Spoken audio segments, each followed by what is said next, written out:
It's the J.R. Hill Exposé, you fucks. Vincent Gorce. Fucking watch it, you dogs. Bye. That's us. Live from Southport, Australia. This is the Jeremy Hill Show. Jeremy with Hill your host, Exposé. Jeremy Hill. Welcome. What's up, buddy? Oh yeah, I'm gonna pop one of these. It's a hot day. You on? Yeah. Yeah. So good morning or afternoon or evening or Wherever you wherever are. and whenever you're watching this. This is the J.R. Hill Exposé, and I'm proud to have my main man Vincent B. Gorce here. Hi, everybody. Have a bit of a chat today. Cheers, Luke. Cheers, bro. So, who we have here is definitely one of the most professional actors I've ever had the the pleasure of working with, and also a very talented actor and an all-round really good man. So it's an honor to have him here on this podcast, and yeah, we'll see how it goes. Just got some good news the other day. It looks like our first feature will be most likely getting sold in America, and Vince played the Don in that, and he's now got the role of one of the main bad guys in my next film as well. So it's a very bright and positive future. It has to be a bad guy. Yeah, I don't know. I'm a nice guy. he is a nice guy, but he brings a lovable quality to the evil characters that other people can't. So yeah. But yeah, pleasure having you here, Vince, bro. Well, And, thanks for inviting me over, and Yeah, we'll see man. what we can come up with, and yeah. And sorry, it's a wee bit dark on us. I forgot to bring the softbox, but it's okay because you can still see how handsome this guy is, and you can see this beautiful backdrop here. So yeah, and it was a bit of a mission even getting in here. Poor Vince had to follow me around that car park for a fucking hour because I couldn't find where to park the designated parking spots. So Yeah, I kind of filmed it, so if I can get it out of my phone and semi-edit that, I'll have to post it as well because that was really funny. I was cracking myself laughing. It was something. It was yeah, good. man. It's like a time lapse I should do because it lasts too A long. time lapse of me being a fucking retard. Definitely. That's good watching that. Yeah, man. So I don't know. We've always got heaps of cool stuff to talk about, but Yeah, well, no, it's. I think what's interesting, as you were saying before, is that's great news for Alpha. What's happening? I think it's a progression. That you must be stoked about it. yeah. Oh, definitely, bro. And it's like, I've had a lot of people kind of tell me about what I should be investing my money in, but I'm just 100%, like all about investing a lot of it into film. But that's the thing, you just can't go against your heart. I mean, you do whatever you feel like doing. It's like me with acting. I've been doing it for quite a while now, 15 years, probably more. And yes, if I had done anything else 15 years ago, I would be way up on the ladder. Yeah. But yeah, this is my passion, so I it. respect that. And I mean, sometimes I feel frustrated about it. Sometimes I wonder. I go, man, I would have a lot of money right now and stuff. But at least I'm doing. I love telling story. Stories. I was a journalist. Yeah. I love that because I was assimilating stories from people and broadcasted that to other people, and I really like that. And yeah, I think deep inside I'm a storyteller, and I love telling stories via that media of being an actor, and eventually along the way maybe just direct something one day. But I think once it's there, it's very hard to get rid of. Else you're just frustrated all your life, and you go, oh, what if? Yeah. There's probably a smarter way to be an actor than what I did, so don't follow my example. But at the end of the day, yes, just keep out your passion. That's what I'm telling my kids all the time. So you gotta find your passion, even if you just get back to something else afterwards. At least just follow your passion, and because you will never have the impression that you're working at the end of the day. I don't know. It's to me it's noble, and it's off the beaten tracks in Australia in particular. But to me that's you've got to do it because it makes you happy in the end and fulfilled. Yeah. I think that's the main thing, isn't it? Yes, it is, and it is a noble quest. It's a very noble quest. This the quest of being an actor, or the quest of being a filmmaker, the quest of trying to create some art that could potentially really affect people's lives in a good way. you Yeah. know? Well, the problem is in Australia, it's always what are you, an actor? Hey, you're an actor. Yeah, come on, act. It's like no, dance monkey. Yeah. No, it's not exactly that. But Yeah. and it's it's not. There's not a sensitivity an artistic sensitivity in Australia that is the same as in Europe, for example, where I grew up, or any other countries in Europe, for example, Germany, Spain. They have a fantastic film stage there, and I don't think here it's It it's needs work. work. Yeah, It needs it's work. a lot of work. You can see, I mean, along the last 15 years, there's more sensitivity towards it, but it's still very, very primary. Yeah. That's, For that's, sure. That's what this, doesn't help us because, particularly in Queensland. Yeah. And I'll tell you what too, bro, it's quite funny because as you well know, just what's been going on with me trying to get everything set up for this next film and how much bigger scope it is.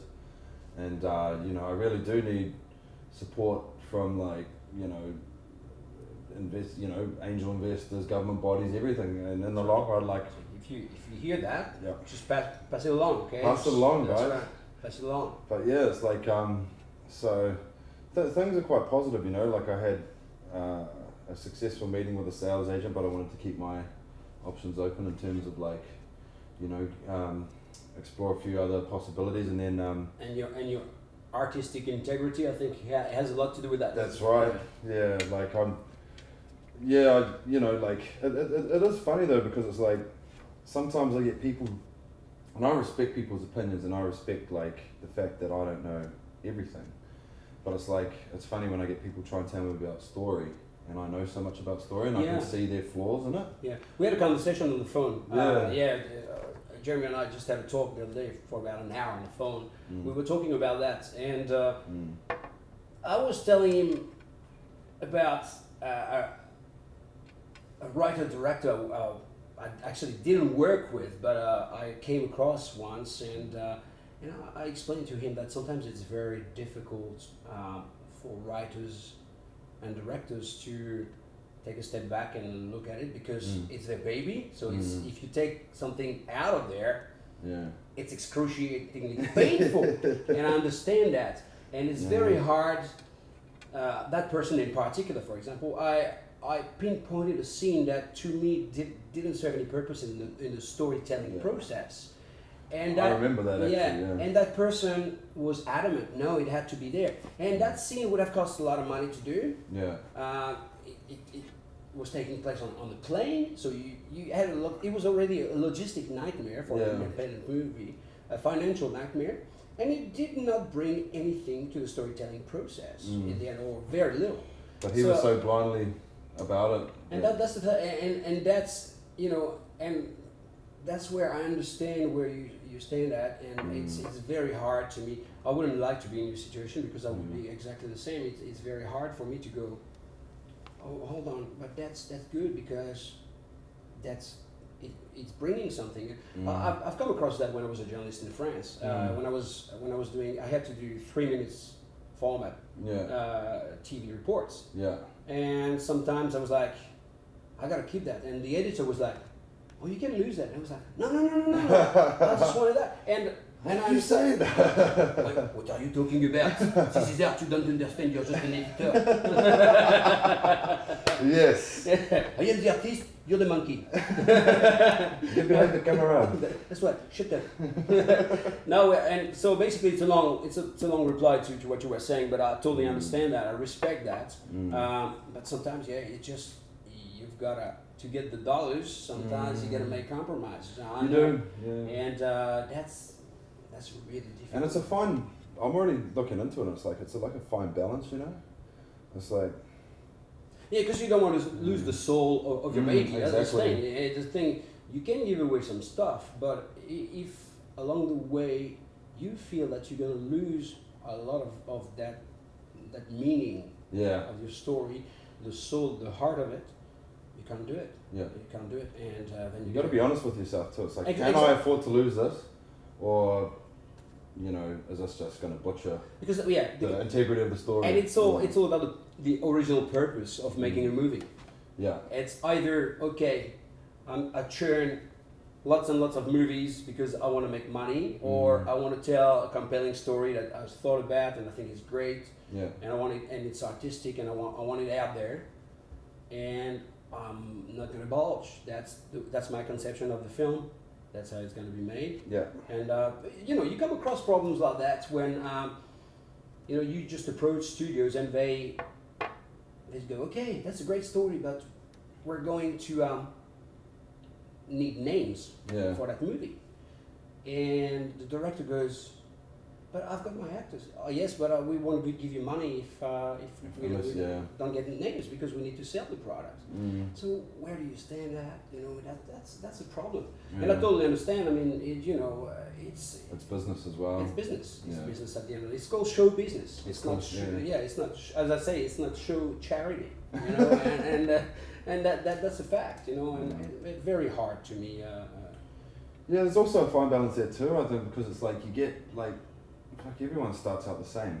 They get made into stars, Maybe they were born stars within themselves, but they get made into stars from being exposed, And it's like, but that's the catch-22. Like a lot of when more money starts coming into it, they want a household name in there.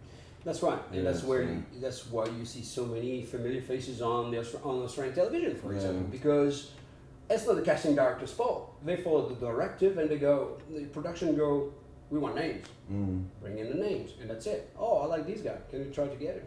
Yes. And then we all hear as actors like, what about me? What about me? And I'm the worst offender too, by the way. I'm like, hey, I could do that. Just call me in. But at the end of the day, the production is king, and they're the ones who want the people, so they bring them in. That's right. And the casting directors go, hey, if I don't do that, I'll lose my job, or I lose other opportunities down the line. So you got to do it. Yeah. But in terms of star, I think you touched on a good subject. In terms of starification of people, I think, yes, some people evolve into stars, but I think there is definitely some factors that straight away you can see a person. For example, the person has to be a good actor anyway at the beginning, but there's that X factor. I don't like to say X factor because of TV show and it sounds tacky and stuff, but there's really this X factor, and there's not a lot of people have got that on screen. There's one guy that to me in Queensland has always had the X factor. I think he's down in Melbourne. It's Ty Hungerford. Ty Hungerford is a movie star by essence. He's got the voice, he's got the looks, and he's a good actor. Yeah. And that guy, from the moment I saw him, like, this guy's a movie star, one of my friends, Erin Connor, she's excellent. She radiates on screen. She's got that X factor that you talk about. But there aren't too many of those guys. They're rare. You've got great guys in Queensland and everywhere, but they don't necessarily have that star appeal. They're more character actors. Yeah. But those guys, the ones I mentioned before, they really do. And that's something you can't work on. It's something you got, and that's it. That's right. Yeah. That's it. And I think a lot of it has to do with your inner confidence as well, because the more confidence you get, the more you radiate. I mean, I'm not going to be philosophical about things. I'll leave that to Eileen when she comes back. But yeah, no, you see what I mean. It's just that after us little people, we just have to work on our skills and make sure that we are as versatile as possible. And I know you're never going to be taken as an actor for big parts because you're versatile. People see your photo, they go, this guy is the cop. This guy is the big-nosed French guy. And yeah, this girl is is the bitch. This girl is so. So casting directors, when they're looking for character actors, when they're looking for big parts, they're not going, oh, can this person play that? They go, this guy is cool. They look the part. Let's bring them in, and that's how it works. Then after, if you establish a certain amount of work, then they just try and see if you can diversify your and see the spectrum of your talent. But As at the beginning, it's never for that. So it's the Well, that's the thing. You know, I was just like thinking. When I was a kid, I really wanted to be a scientist and a filmmaker, and now I am those things. So it's like I'm already living the fucking dream, bro. That's good. You know what I That's mean? good. It's like I'm taking a few risks financially, yeah, and I want to do much bigger scale things, make more money even. Yeah, that's part of it too. But I'm like, I'm already living the dream here, man. I'm already doing this and already making art, so I got to be grateful already. That's right. And what's happening. No, but so. that's great because that's that's already something that you established when you were little, and to do what you actually set up to do, and it's amazing, you know. It's like, and a lot of people back home, it's like, oh wow, Jeremy's actually doing this. It's like watching Forrest Gump, you know, just overachieve. But like, and going back as well to like those bodies, you know, like New Zealand Film Commission have already kind of signified they'll play ball, and I need to submit an application, but I need a New Zealand producer on board, and I've like a well-known one on their books, you know. Does that have to be a producer or a co-producer? Can you be co-producer? Co-producer would be fine, yeah, as long as they're on board. And yeah, like, you know, it's funny because I only emailed because I was out working and low phone reception, you know, out west, and but out of the 10 emails I sent, I got 5 emails back. 2 of them were positive, like, oh, we're going to review all your documents, and then the other 3 were like, sorry, we can't, you know, do business with you. But they replied. That's the thing, you know. And Queensland have had nothing, no reply. It's funny you say that, you know. There was a stage where I was super proactive as an actor, trying to contact casting directors and things like that. And one day I went, hey, New Zealand's not far. I'm going to send my stuff to New Zealand casting directors. I think there's 7 or something like that. So I sent my stuff. Within a week, those guys all replied to me. Well, actually, 5 out of 7 replied to me. Try and do that here in Australia. I guarantee you get some people answering your emails. Okay, but it's nowhere near that amount. That's for sure. There's one particular casting director in Australia. I'm not here to name names. There's one particular casting director in Australia.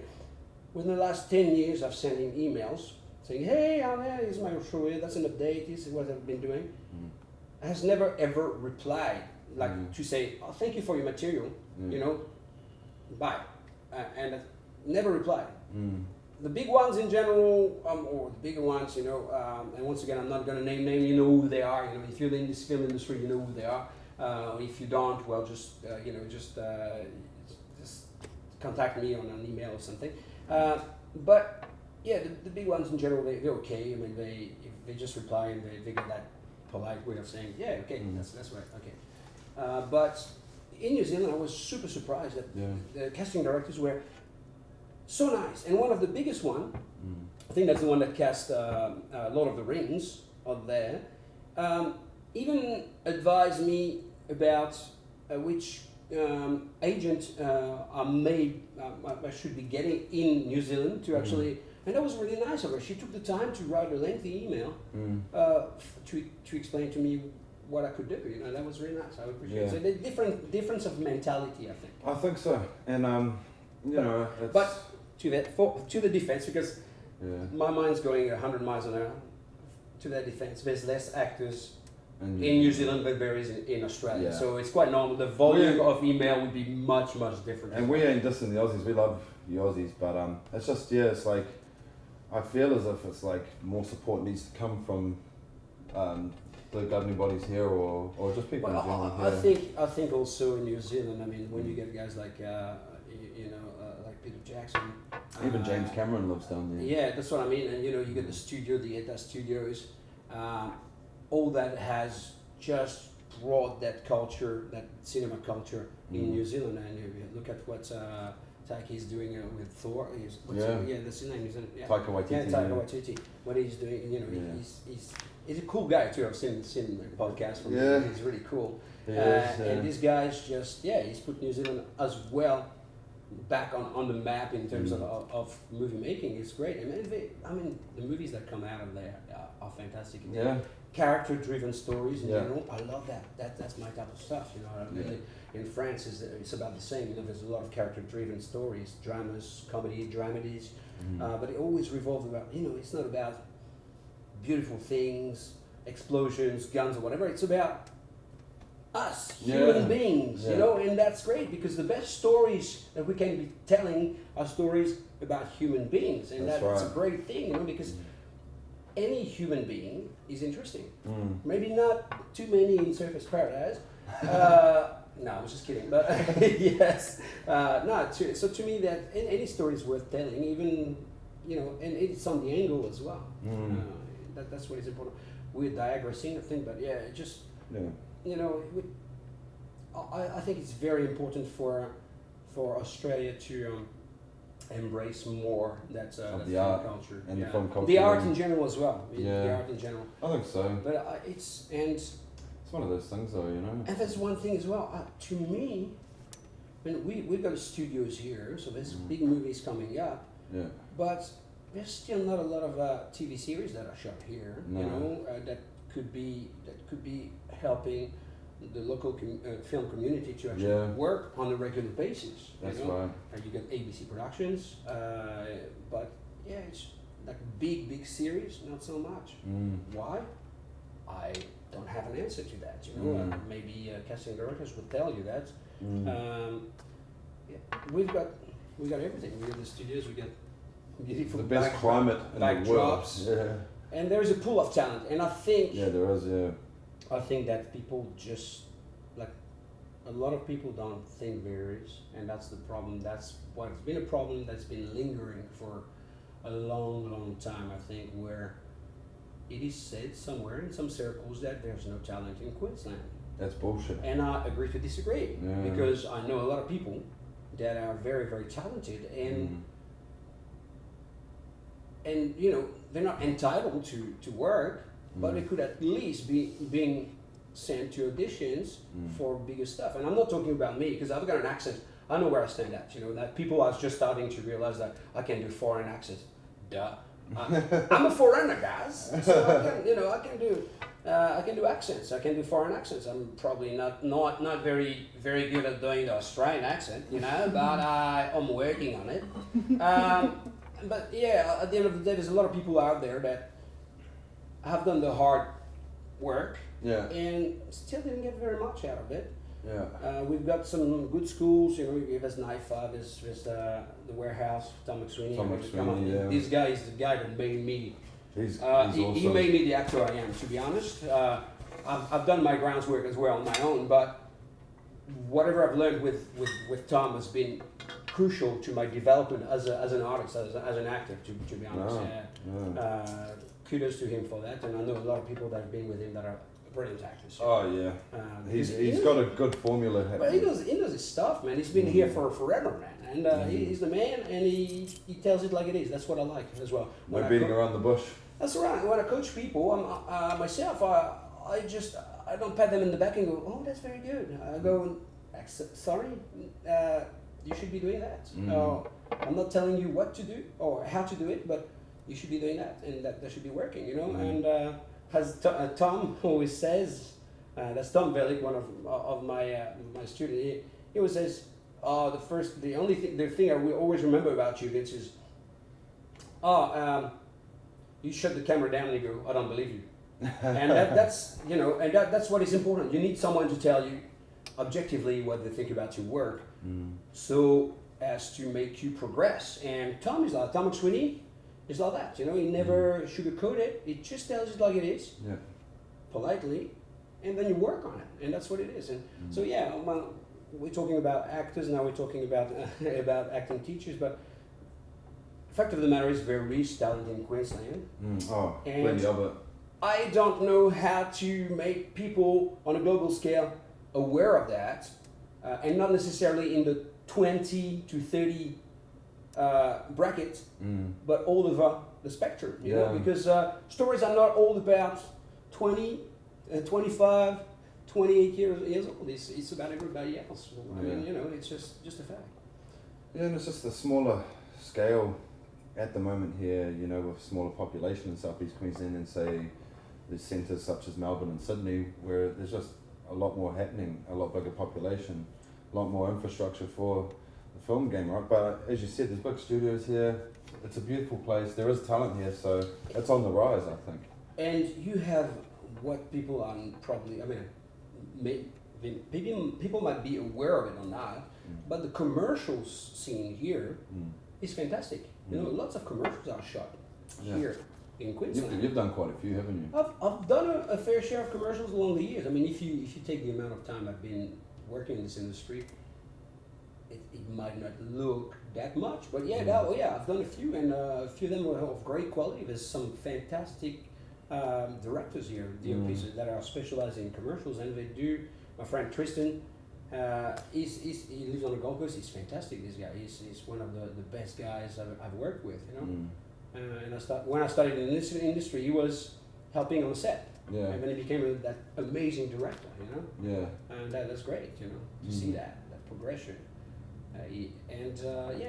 In Brisbane as well. You've got a lot of production companies that do a lot of commercials, and everything is pretty slick. You know? And I think it has to do a lot also with the evolution of the gear as well, and the availability of gear, technology is I think huge now. It's unbelievable. I mean, you can do artistic work, very cinematic work for very little money. Yeah, you can now. Yeah. And it has a semi side, I think.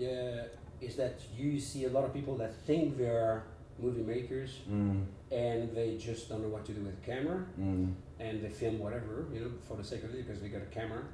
But it does produce some really great. I mean, you take Canon 5D or 7D, slap a good lens on that, and you can get a fantastic job. You know? And now they call it the democratization of film, right? I believe. What they're calling it's just like you got all this availability of just ridiculous cinematic quality technology, but on the other side of the scale, the market's becoming very saturated. You know, because you know there is a lot of people that produce crap. I've even produced a couple of pieces of shit, but then you got a lot of people that produce some good stuff too, which I would like to say I have as well. And it's like there's just so much there now, so much choice as well. So the competition is just I think fierce. And I think to some extent you may that amount of people might bring the market down in terms of payments, for example, because people do a thing on the cheap, and that means it reflects upon how much a DOP is paid, how much an actor is paid, how much everybody is paid, because they go, hey, we can get cheap guys, you know. So let's do it. And I've seen like the fees for example, for a commercial, because I know commercials a bit, the fees have gone down for the last 10 years. They have gone down. Everyone's getting paid less. Yeah, absolutely. Yeah, like I got paid. I'm not going to talk money like numbers, but I got paid for work as a featured character. Less than I was paid as a featured extra about 10 years ago for a commercial. That's how it is. And the problem is, if that happens to actors, it happens to everybody down the line. Yeah. You know, and that's sad. That's sad. But it's a reality. I think it's totally linked to that availability of technology. Yeah. And the fact that everybody's a filmmaker. And the saturation of the market. And we're going to skim it down. And a lot of people go, we're going to do commercials. We're going to do commercials. And then you see some commercials on TV, and you're like, I could have shot that. Yeah. Even with a shitty camera. That's the first swear I said to it. That's very the first was swear. It? Yeah. Yeah, that's a good it was a very small one. It was shitty. 20 minutes, 25 minutes or so. That's right. No, but in general, I'm not swearing all the time, but yeah. No. I do quite a lot, I think. Yeah? Sometimes, yeah. I work. In the last podcast or the vlog that you did, there was some swearing. There was some swearing, yeah. That's right. I don't mind it though. Swearing's fine. It's a part of the language. It's Australia. Yeah, and lately we know that the word fuck, you can bleep that afterwards, is not offensive anymore because there's a mention of that in court the other day. That's right. We're a fucking bloody terrible people, mate. But yeah, to talk about swear words, it's a part of the language to me. So I've never been a proponent of bleeping songs, for example. No. To me, that's killing the artist. Yeah. If the artist has put swear words in his song, because he felt like it, and that's a part of the song. Yeah. If you take that away, you take the nature of the song away. Yeah. Or else you listen to Eminem and it's like da ba da ba da ba da ba da ba Yeah. da, and you don't understand It's the song. like, what's the point of even playing it? That's right. I mean, Yeah. you can't have a hardcore rap or whatever on we're digressing again, but yeah, it is. That's, It's a part of the okay. language. End of the story. Swearing Yeah. is part of the language. People. It is. So tell your kids they can swear. No, don't. Thank you. Kiddies, Don't swear. don't swear. Not when dad or mama are here. Until you turn 16, then it's okay. Really? Well, my mum kind of, that's when she eased up on me. If I used to swear before the age of 16, she'd slap me or Mhm. get soap in the mouth. But Yeah. yeah. Yeah, I was getting quite a few of that, and so I wouldn't really swear. I think I caught up afterwards. It's funny because you get a French guy swearing in English. People are like, haha, it's cute. No, it's not cute. I'm sorry. It's still swearing. Yeah. It's like, oh, the accent. No, no. Yeah. No. So, yeah. Yeah, we covered a lot of subjects here, I think. It's interesting about the commercials going down in price, though, man. Well, I mean, you know, for what you get paid, but it's like, Well, I can only see that from my point of view Mm. as a performer. It might not be the case for anybody else involved, but yeah, it's a reality. It's a reality, and even my agent was telling me, he was like, yeah, no, I it's a remember huge back in the reality, days, yeah, because I've got a theatrical agent and I've got a modeling agent. Yes, I got a modeling agent. Yeah. Male model. It's stuffed up. And that lady was telling me that, along the last 10 years, she's seen it decline. And that's Yeah. coming from the horse's mouth. And I think she used to be a model as well, so she would know, you know. I think it's a supply and demand day, you know, as well. It's, And a lot of people are bitching about, second swear word, about Star Now, which is like a platform you got on the internet where you pay $35 for 6 months, and you can get jobs like that. And there's a lot of cheap work on it, and people are going, yeah, let's bring down the industry, all the fees and everything. And I said to people, I said, you don't have to accept those jobs. Just know your worth, know your rates. There's a union website where you can see the minimal rates. You don't have, if people give you $50 for a day to be in a commercial for 10 hours, you don't have to do it. You just look at it and go, no thanks. But, so I don't understand people that actually say, oh no, it's bringing the industry down.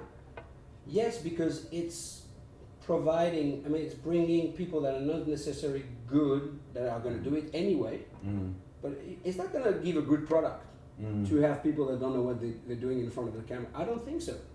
And through that, I personally have had successful encounters where people just work with me and then they recommended me to someone else. yeah. And those guys know I'm doing a decent job, so they're not going to pay me peanuts because they know that they don't have to worry about me looking for my positions or whatever, or looking for something to do, and for me not following direction or stuff like that.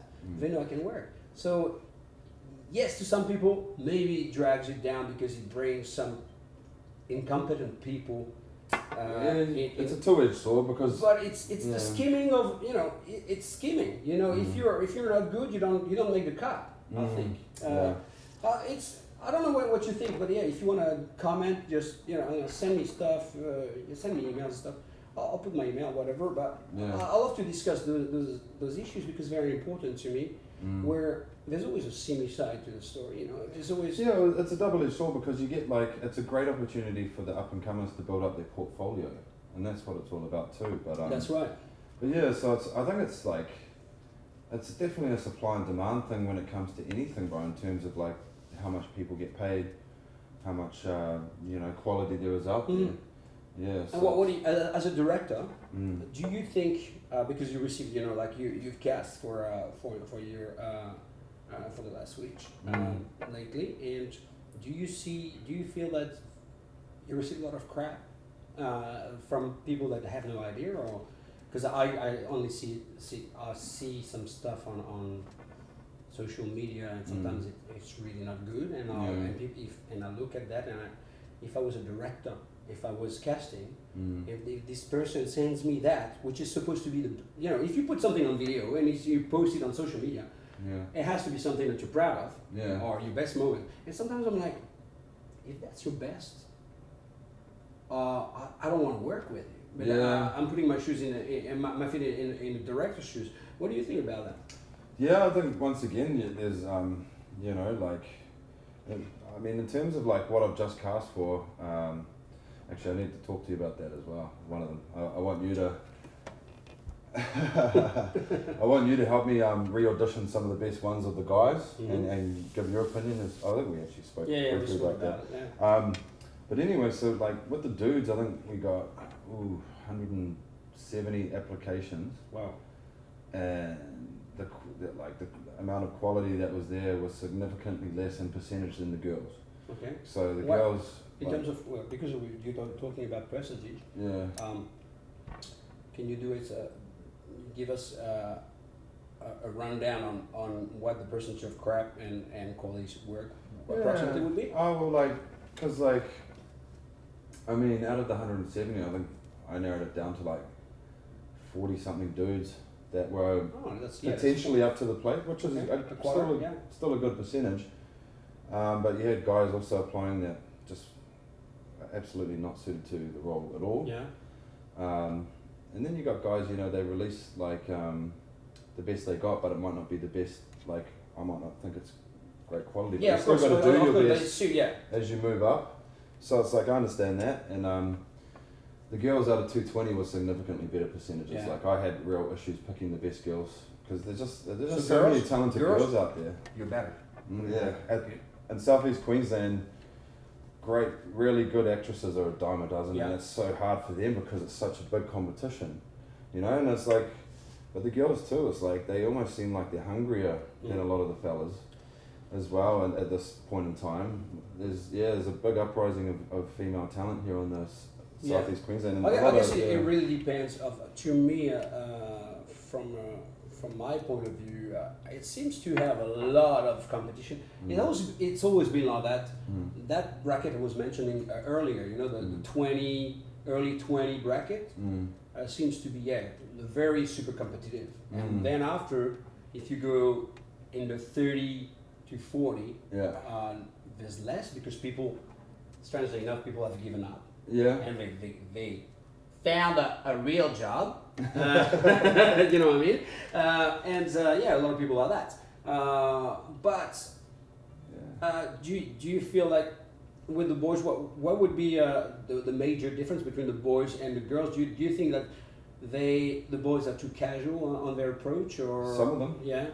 Some of them, and it's just I don't know. I think maybe there's like a lot of young talented actresses coming through that are just brimming with confidence and really want to be,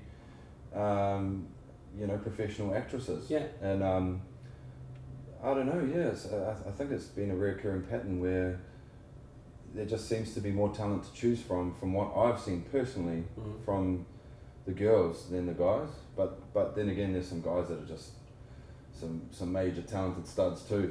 So it's great to see. And we've got a few apply that were just absolutely phenomenal. In terms of now I'm going to touch another subject which I think might be interesting for actors in particular. I'm sorry, I just don't want to take over the whole thing. Yeah.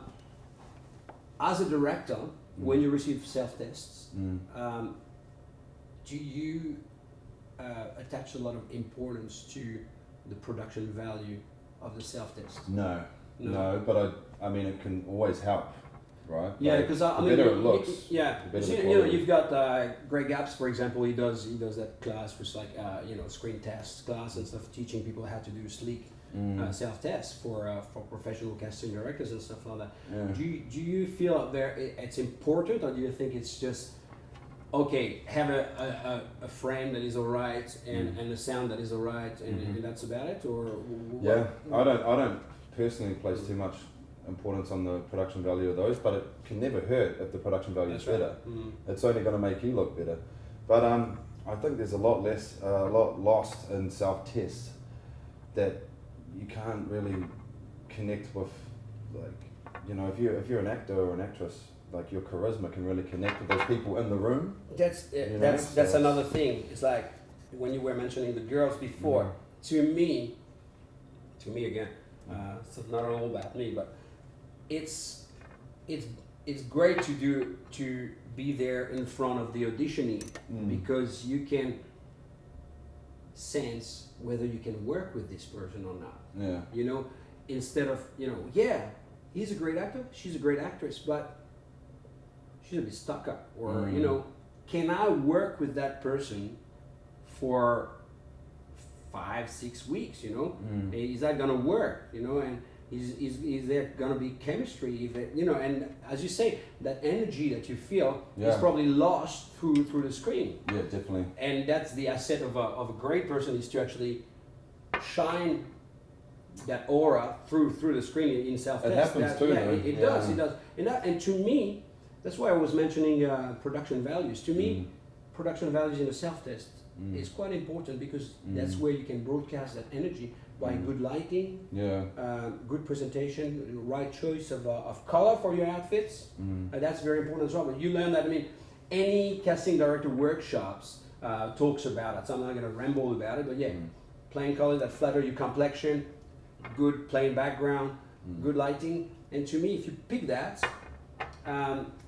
it can actually shine your aura, you know. And you know, you've got a lot of people, like some people push it to, you know, they got those vanity light, those round ones, and that gives a good shine in the eyes and stuff like that. That could be, you know, that can bring out people's eyes as well. So to me, those production values are important. But I'm not a director, so you know. That's a very good point, bro. Because like, I think in this day and age, it's necessary to have a good self-test game. You're not going to be able to go to every audition, because this audition could be over the other side of the country.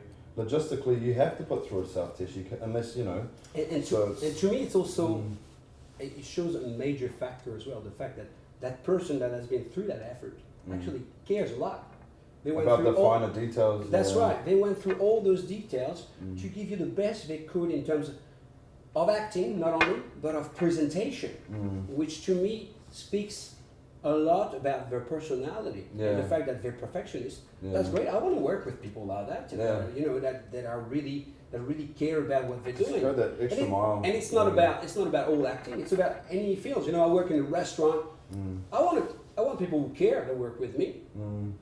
People who care about the food, not people. Or if you're a customer somewhere, regardless of the shop you're going to, you want people, you know, welcoming you and caring about you and being able to help and being super pro. And to me, a slick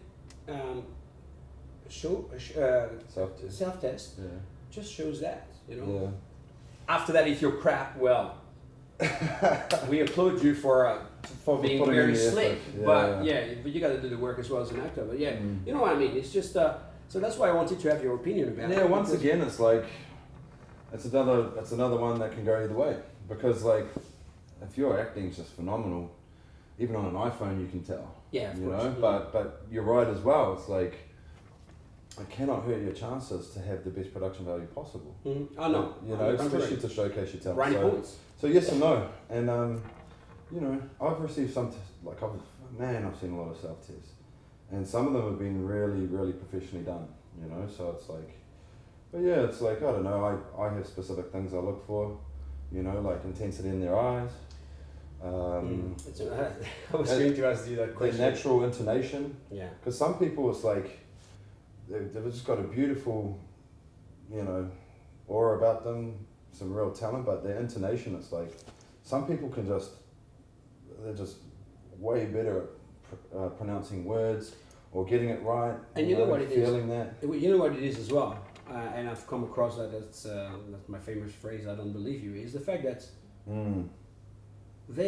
they've gotta mean the things they say, and you can be very good at saying lines and stuff, but if it doesn't, you know, if it stays here and it doesn't come from here, you know, it's not gonna work. It doesn't work. I want people to tell, you know, I want people to talk and having the impression that it's not scripted. Yeah. Because a lot of people they're really good at, but if there's something missing, you go, oh, there's something missing, because they are not putting their soul in it. They're just now. They're not, like Meissner says, living truthfully under imaginary circumstances. And I understand it is very hard to do when you're in a room, particularly in an audition. You're in a room, you're stressed.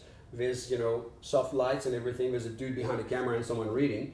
It's very hard to recreate that, but that's our job. Yeah. But yeah, if it has to be heartfelt, and you can see it. The camera sees everything. I mean, on a frame like that, as you say, you mentioned the eyes. To me, that's the most important thing. Yeah. If someone's gonna do something, act with me, talks to me, they're gonna. You have beautiful eyes.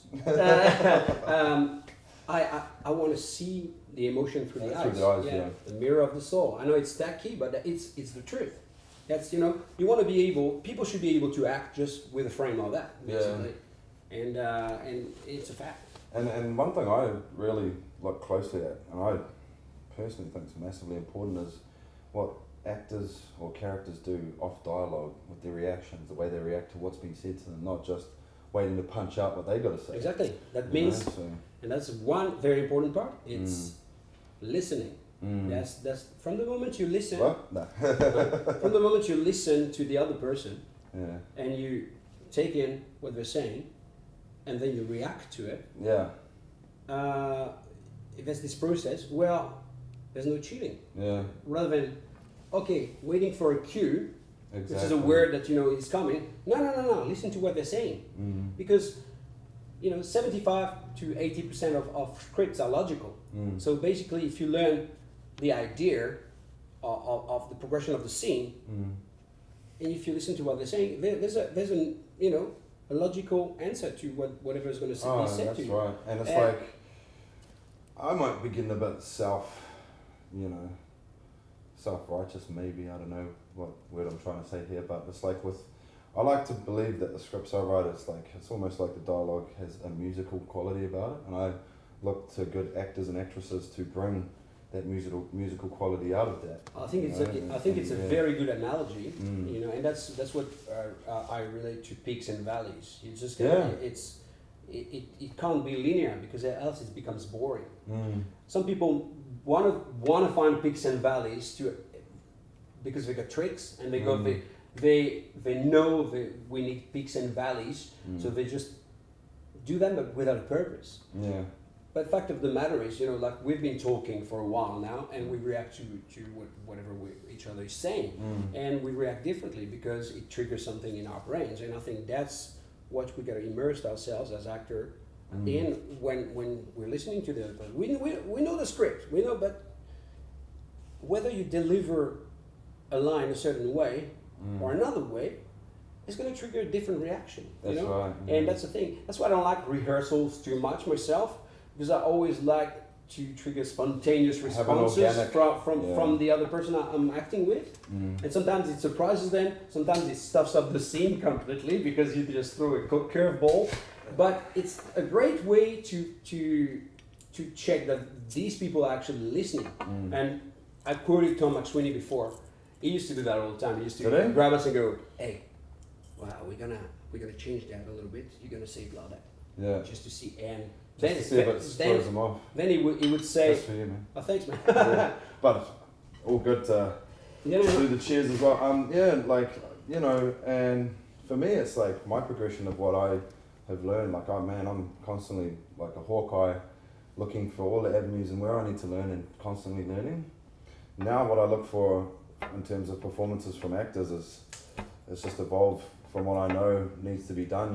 It's like from what will come across more truthful in the end product. And when I started out, it was just nice to get actors that could just deliver the lines without fucking it up. But now it's like you look for that deeper, I don't know, and it's like looking at what actors do off dialogue with their reactions too. It's like, I think reactions are very important. And once again, it's all about listening, and I think it's super important, particularly because if you get as a director or a DOP, you're gonna need cutaway shots. Yeah. So you need to have good reactions on that, and and people that are not indicating, but just being truthful and listening. You know, it's like when you listen to what I'm saying, you nod, you go, oh fuck, whatever. But you know, you're reacting, and that's gold, because you need that as a filmmaker. It's not, as you say, it's the bits between the lines that are important to me. Massively. But then again, it's also like I tend to, I don't know, I let my characters talk a little bit more than a lot of filmmakers do these days, because I like for my characters to really get conversational, but have like a musical quality to their dialogue and have some deep subtextual language going on. So then again, there's another important thing, or someone that can just, you know, punch out that dialogue, like how Samuel L. Jackson does for Tarantino. You know, it just goes together so well. Or recently Christoph Waltz for Tarantino. It's like Christoph Waltz was genetically engineered in a fucking lab by Tarantino to deliver his dialogue. That's another important thing on the other end of that. You know what I mean? So I think these guys that you mentioned, they're just so truthful that it just flows. It just and flows. That's all.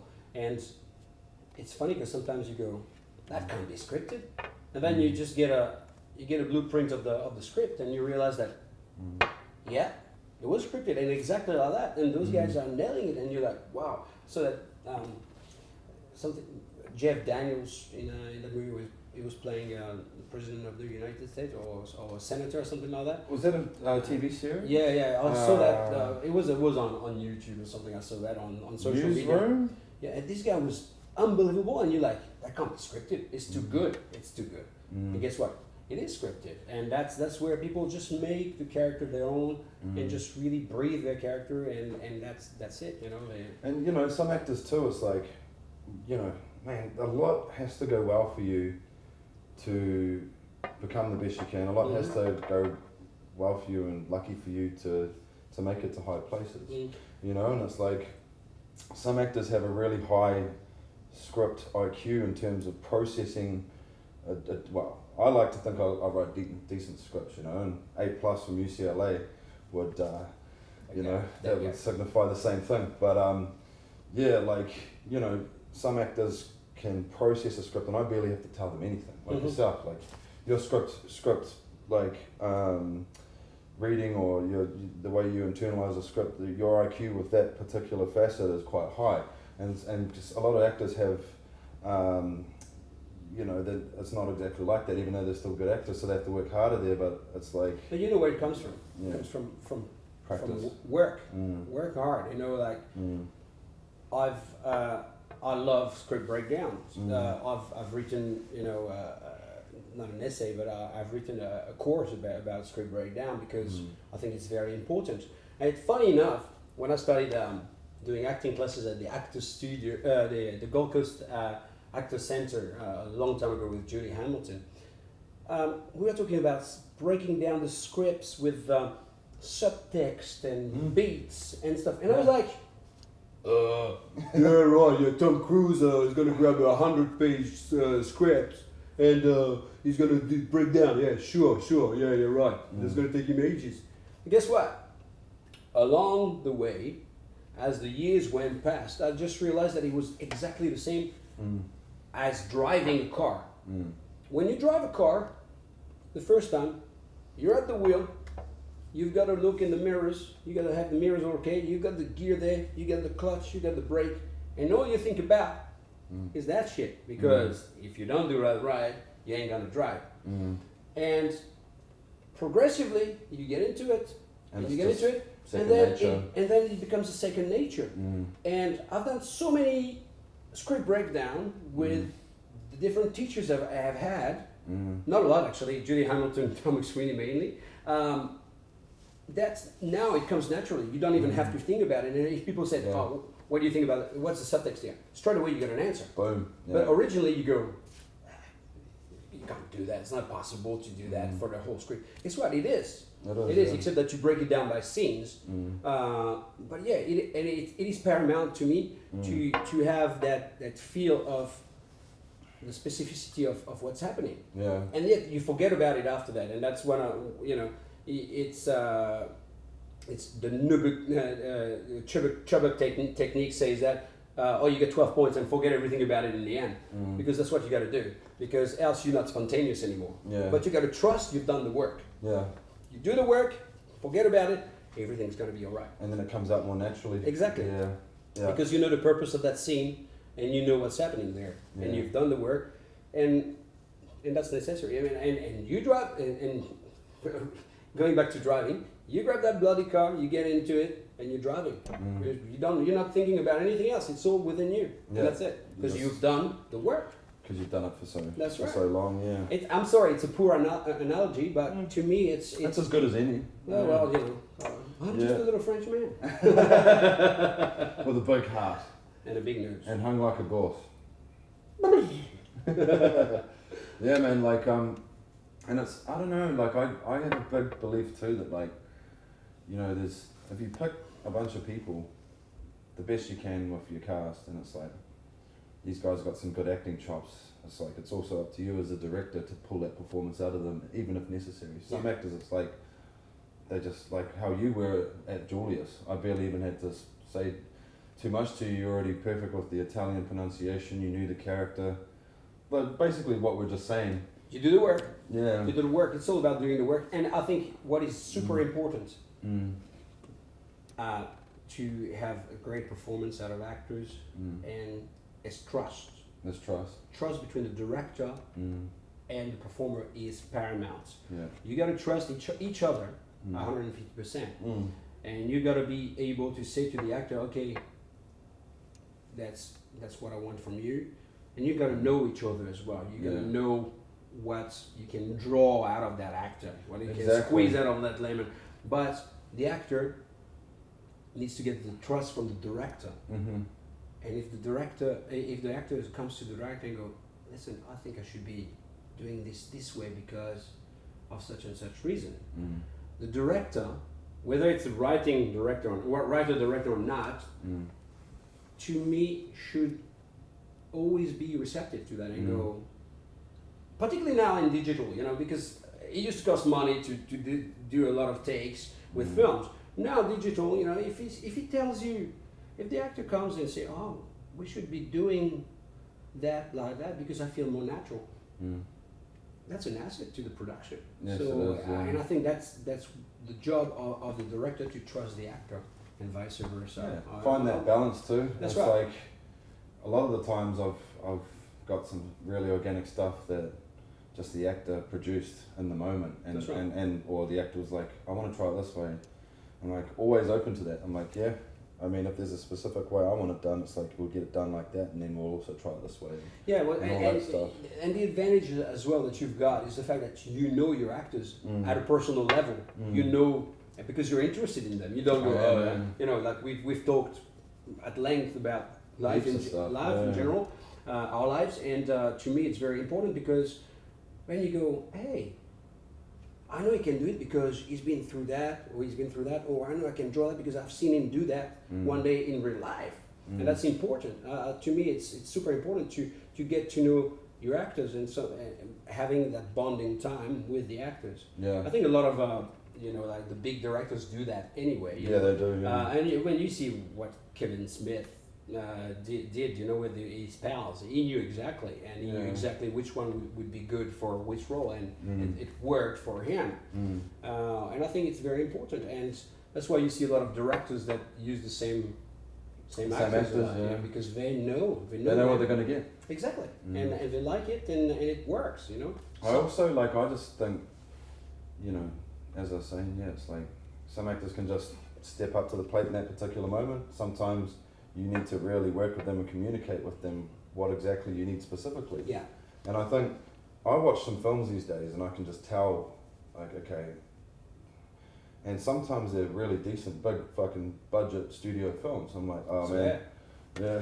And it's like that actor's not connecting with that dialogue right now, or I don't. And sometimes I'm like, I bet you that scene was under-directed. The director wasn't quite in the moment with them. I've seen a movie like that with Keanu Reeves. Oh, that terrible one with the two girls trying. Oh, fuck, that was horrible. That was horrible. Don't watch it. Don't even think of watching it. No. I can't remember what that's called, but I remember it was like one morning, and I was having the morning off because I'm usually grinding. Wasn't he working. horrible? He was Yeah, terrible. I was like, he's just saying lines. He had no connection whatsoever to the character. And you know what? I was just like, because I was having the morning off. I think I was sipping my coffee, and the missus came and sat down. She was just, Charlie's like the biggest fucking critic anyway of any film. Like, I'll enjoy films, and I'm a bit of a film Nazi anyway. But I'll enjoy films before she will. She's so specific. But it's like, both of us were just like, this is astonishingly horrible. It was one of the most dreadful movies I've seen, actually. Ever. In terms of I couldn't even watch more than the first 25 minutes. In terms of actor's performance, I could not believe that a guy like Keanu Reeves, I mean, to be honest, he's never really pushed it too much. His characters were always one-dimensional, you know, in the Matrix and stuff like that. I thought he was great as Neo. Yeah. Johnny Utah. Yeah. On Breakaway, it's an icon, so I don't know, like... But it's just, in that movie in particular, wow, I was flabbergasted by how bad he was. He was terrible. And my girlfriend at the time thought exactly the same. She was like, what is this? You know? I think it was a film that contractually he must have been obliged to do, but didn't really connect with. That's right. And because I saw him in John Wick, and he was pretty good in John Wick. Yeah. Like, I don't know, like there's a lot of people that think but isn't that an easy job to play a pissed off action hero? Oh, isn't that an easy job though? I mean, I don't know. I'm not an action guy or anything. So but easy. Yeah. I've done a few action roles now, and it's as long as you've got, you know, the movements. I mean, but Keanu Reeves done martial arts all his life. That's right. It's bread and butter for him. It's all about the swag and the attitude. You know, I mean, if people can make a short dude with a bad body like Tom Cruise look badass, they can do miracles with Keanu Reeves. No disrespect to Tom Cruise, I think he's quite a decent actor. He's a fantastic actor. Yeah, that's what I mean. But you know, he's not. When you see him, even now, he's just he's not. He doesn't have the body of an action hero. You know what I mean? But he still pulls it off. I'm just going to quickly check how much time we got. You go, mate. I capped it at an hour 15. Yep, just as I suspected. It's we'll give us a bit more light now. We got about 15 minutes, so we'll wrap this up. Right. But yeah, bro, like you know, at least in that John Wick film, Keanu Reeves, when he was delivering his lines, you could see he was connected with the character. Yeah. You know, and with that one with the two girls, I can't even remember what the fuck it was called. Me neither. Yeah, it was. I obliterated that from my memory. It was dreadful. It just shows you though that it's like, even as dreadful as crap film with a dog shit script, if it's got a star attached, it can still make it through. That's right. It's just a matter of having backers, and that's the thing. As you say, it's probably a package deal, you know, with the majors going, okay, you gotta produce, you've got that amount of money to produce nine films, and you got that amount of time to do it, and then we go, oh, geez, deadline is coming. We just need to make another movie. Hello, Keanu, do you want to do that? Oh man, sorry man, I'm just chilling. Like, come on man, I'll give you $1 million. No, not a 1 million, but probably more. Yeah. There you go. Okay man. and right that's it. then. That's right. And that movie was wow. Oh, that was exceptionally horrible. But you know, like I think like I've made a pilot that was exceptionally horrible. Yeah. You know, like, but I can freely Cosa Nostra. Okay. Yeah, it was yeah, like, but at least I had the self-honesty to say, but that's I made a piece of shit here. And that's right, and it's like me with acting, man. I did a movie, and I'm gonna tell you that what movie it was, because it's hard. I was horrible in that. It was called House of Cards, before House of Cards series was on TV. Was that guy who's a doctor and a filmmaker who directed that? Yeah, that's it. Yeah, Ian Shinzy. Ian Shinzy, yeah. And yeah, he's a plastic surgeon. He actually is a very cool man, amazing guy, martial artist, plastic surgeon, bloody intelligent guy, and and plastic surgeon. For a long time, he was plastic surgery for burn units, man. Not for big boobies. And yeah, exactly. So that's noble, people. Ian Shinzy is a noble man. Yeah. In this movie, I think I was able to fool a lot of people in terms of my character.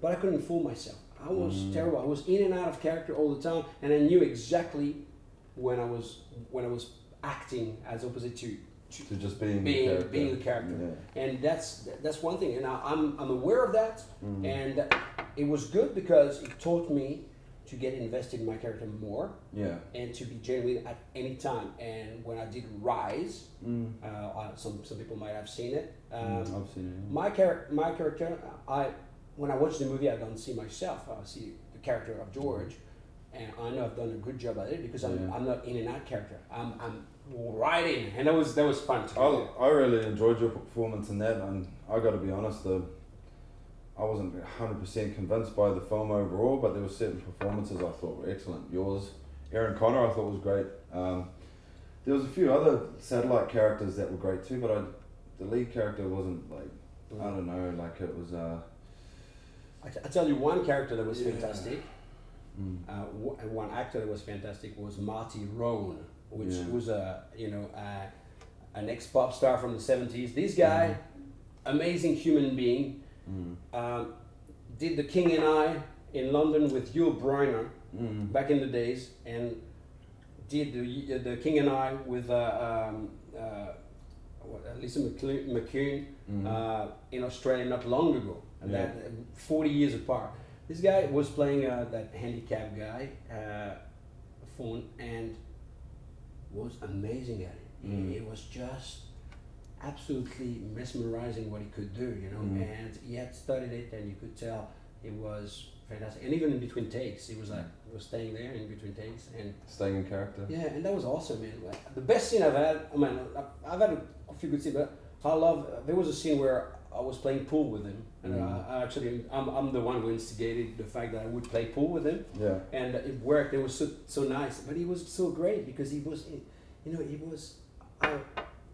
I didn't have to work hard to believe because he made me believe, Yeah. To me, it was an outstanding actor in that. Oh yeah, and how easy is that too? Because I kind of felt like me acting in Alpha, it was like, man, because I chose a bunch of people who I knew could bring truth to these roles, like what you did. Even Tom Valek stepped right up to the plate, and like putting myself in, I was like, man, am I doing the right thing here? Because, but then being surrounded by that level of quality helped me to step up to that quality.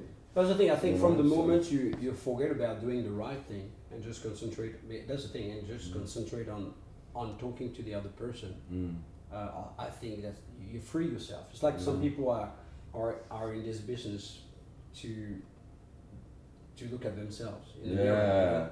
And the problem is that from the moment you forget to you just cast that away, you're free. You're just right there in the scene because you're not worrying about is it my profile or whatever. Or good. And you know what's so funny about that, Vince, bro? Like so many times, bro. It's like because I'm usually a bit more. I invite people in, like actors and stuff, to sit with me even during editing processes and stuff and get opinions. I'm very open, to that kind of thing. And then a lot of actors are kind of like, you cut away from me a lot in that scene, and I thought I was better here.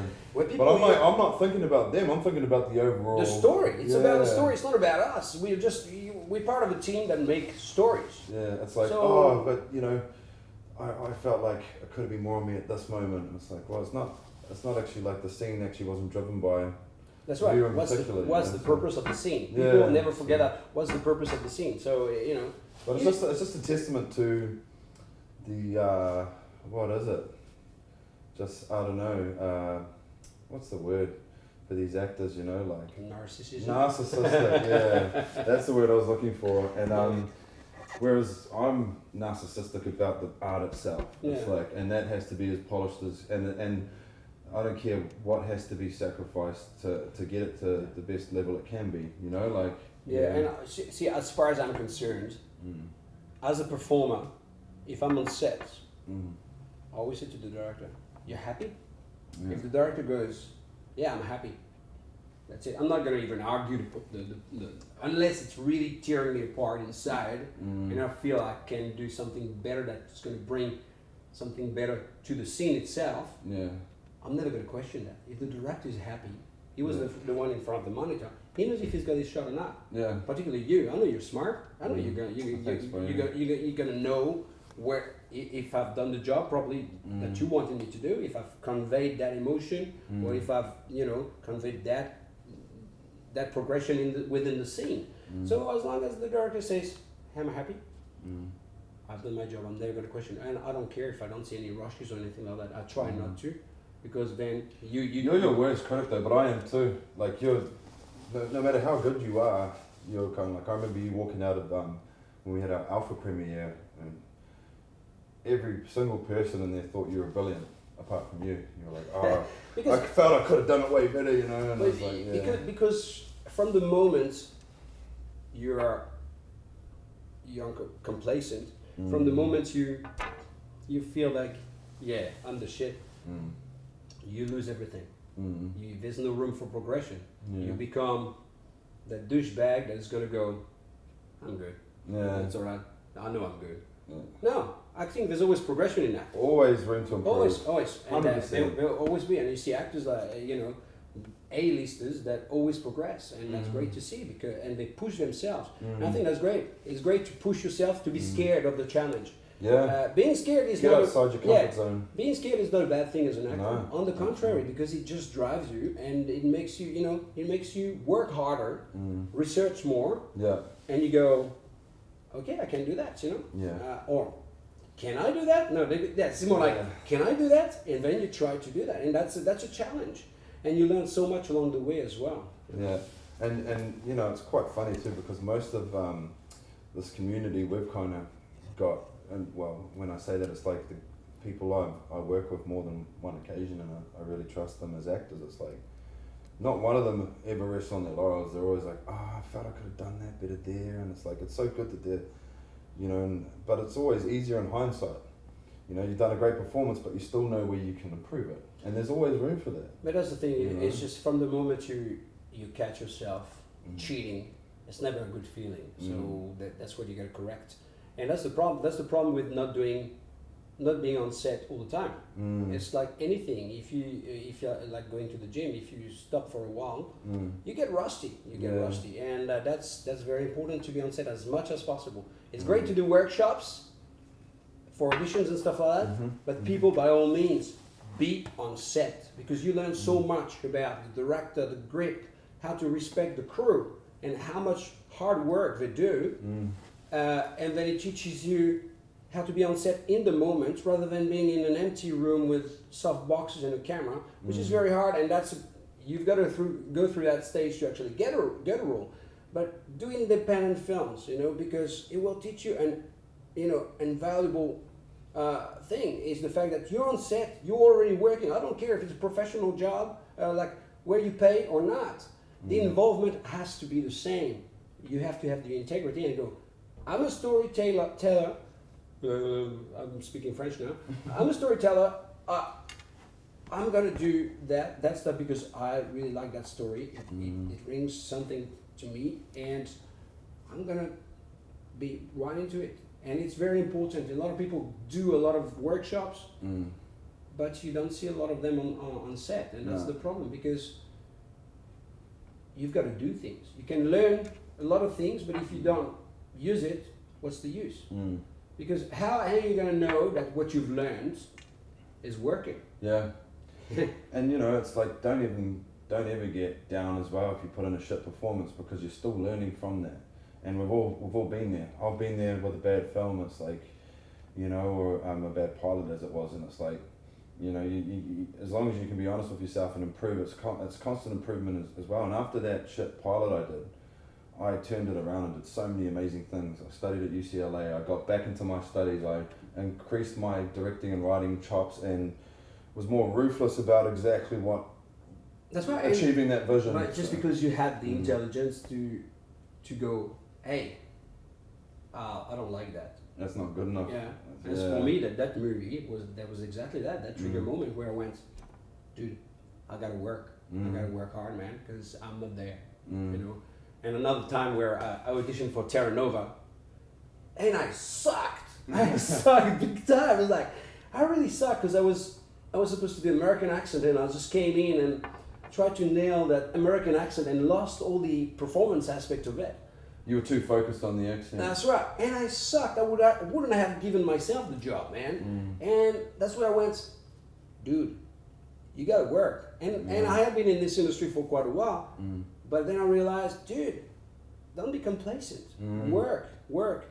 And you know, you don't see me in workshops or whatever, but it doesn't mean that I'm not doing the job. You know, I'm reading stuff, I'm studying accents, you know, the Italian accent, speaking Italian for Alpha, speaking Russian and Russian accent for Project Eden. Always trying to perfect the accent to make sure that it's spot on, and asking natives if that makes sense. And it's not only about accent; it's about everything. Studying is, I think Russell Crowe was saying it, you know, working hard and studying is a privilege of the actor. And so you can never do enough studying. That's right. You know, and from the moment you got all those cards, you're not going to use all of them, but eventually you've got those cards. You know you've got them. So, or I always take the analogy of the belt for the tradie. If you got different tools on your belt, you know you got them. You're not like, oh, I don't have that tool. Yeah. You have those tools. You're never going to use them at once, but at least you know you've got them. those tools. That's in the right. belt, And some of the tools you might not like. Yeah. You know? But That's it a doesn't good matter. It doesn't matter because you can use another tool that is better for you. You know, it's a poor analogy. It's like a painter. A painter might like thicker brushes or like paint with a knife or whatever. Yeah. And it just appeals to their artistic sensitivity. And to me, that's exactly the same with acting. You can't have everybody liking Meissner technique, Chubbuck technique, or you know Stanislavski or whatever. Whatever worked for you. Yeah. But you got to do the work all the time. Definitely, and I think is that getting towards the little check. If we've got we're a probably couple more minutes, we're probably around that time, I think. we've got 1 minute. So. 1 minute, ladies and gentlemen. So thank you very much, Vince, for being on here. And actors, just know your value. Like it's not always getting money, but a good script goes a long way. Being in front of a camera with a good script, get out there, do a lot of auditions. Get back to this man. He knows what he's doing. He's a pioneer, and we'll do this again soon, my bro. Thanks, Thank you very man. much, bro. Thanks, everybody. Work hard, study, and be genuine, be truthful. And I think that can go a long way. And don't be narcissistic. Think about the storytelling process and the people that work with you in the movie. That's all. Catch you guys soon. See you later. Cheers, boys. Beauty.